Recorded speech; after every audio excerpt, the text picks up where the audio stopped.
Folks, I'm going to read to you another piece written by my 22-year-old daughter, Izzy Williams. If you have not subscribed to her yet on Substack, please do. She is a phenomenal writer. Her Substack is called Dispatches from the Western Front. This one is dispatch number 16. It's called Bring Back the Pussy Hat on Losing Our Voices and Finding Our Bodies. So you've lost the culture war. What now? These days, anger casts such short shadows. I don't know why I swallow it or bark it out in jokes that aren't funny. Among my friends, I've noticed an increase in humor about killing ourselves, an uptick in rhetorical extremism to somehow rival the uptick in actual extremism, and a cop-out, a wish to not be instead of a wish to be stronger.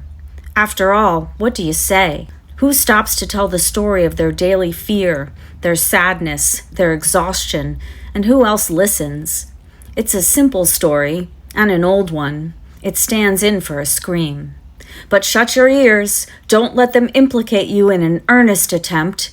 If they call you a #ResistLib, you shan't recover.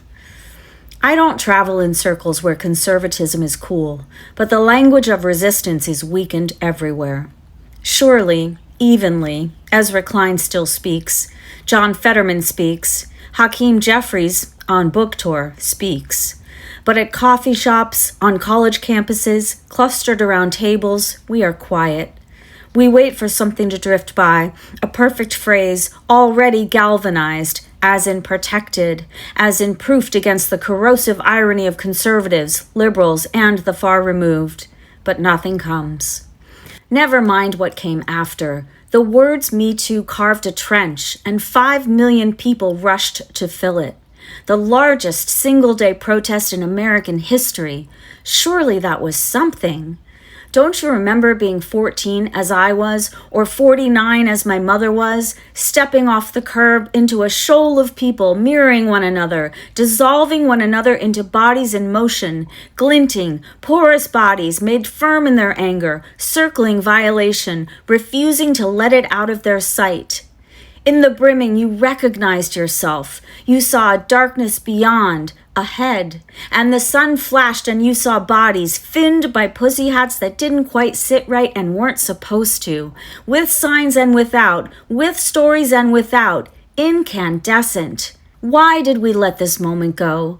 Why did we let irony fill the hollow it left, so that even now, when rape is a theory of governance, billionaire men thrusting into agencies, desecrating the public body, even now, we wouldn't be caught dead in a pussy hat?